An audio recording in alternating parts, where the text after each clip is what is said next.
9 నెలలు మోసిందిరా మీ అమ్మ. ఆడపిల్లవో తెలియదు, మగపిల్లగాడవో తెలియదు, అందంగా ఉన్నవో తెలియదు, వికారంగా ఉన్నవో తెలియదు, పుట్టిన తర్వాత వాళ్ళని చూసుకుంటావో తెలియదు, చూసుకోవో తెలియదు. కడుపులో ఉన్నప్పుడు ప్రతిరోజు మురిసిపోయింది, నా కొడుకు ఇట్లుంటాడేమో, నా కూతురు ఇట్లుంటదేమో అని చెప్పి. 8 నెలల టైం లోపల నువ్వు ఆడుతూ అమ్మ పేగును గట్టిగా తన్నినప్పుడు విపరీతమైనటువంటి నొప్పి. లేచి ఒక్కసారి కన్నీళ్లు దూడ్చుకొని పక్కకు నాన్న ఉంటే నాన్న నిద్రలకెళ్ళి లేపి, లోపల బాబా ఆడుకుంటున్నారు తెలుసా, లోపల పాప ఆడుకుంటుంది తెలుసా అని చెప్పి మురిసిపోయిందిరా మీ అమ్మ. 9 నెలలు నిన్ను మోసిన తర్వాత ఈ ప్రపంచం లోపలికి నిన్ను తీసుకొచ్చేటప్పుడు మీ అమ్మ నిన్ను ఈ ప్రపంచం లోపలికి ఎట్లా తీసుకొస్తుంది తెలుసా? 2 రకాలుగా తీసుకొస్తుంది బాస్. ఒకటి caesarean delivery, 2 normal delivery.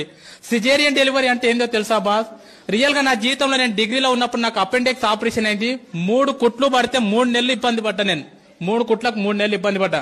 Caesarean delivery అంటే తల్లి తన కడుపును మొత్తం కోయించుకొని నిన్ను ఈ ప్రపంచం లోపలికి తీసుకొస్తుందిరా. డాక్టర్ అంటాడు, అమ్మ నీ కడుపు మొత్తం కోసి బిడ్డను బయటకు తీయాలంటే ఇప్పటి వరకు ఏ తల్లి కూడా నాకేం కావద్దు అని చెప్పి ఏ తల్లి చెప్పలే. డాక్టర్ ఏమైనా పర్లేదు, కడుపులో ఉన్న బిడ్డకి ఏం కావద్దు డాక్టర్ అని చెప్పినటువంటి గొప్ప దేవతరా మీ అమ్మ. ఆ రకంగా నీకు సిజేరియన్ డెలివరీ ద్వారా నీకు జన్మనిచ్చింది మీ అమ్మ. సిజేరియన్ డెలివరీ కాకుండా నార్మల్ డెలివరీ మాక్సిమం మీ తల్లులు నీకు ఎక్కువ నార్మల్ డెలివరీ ఇచ్చింటారు. నార్మల్ డెలివరీ అంటే ఏం తెలుసా? ఒక్కసారి ప్లీజ్ అందరు ఇట్లా గిల్లుకోండి, ఒక్కసారి ప్లీజ్ గిల్లుకోండి అందరు ఒకసారి.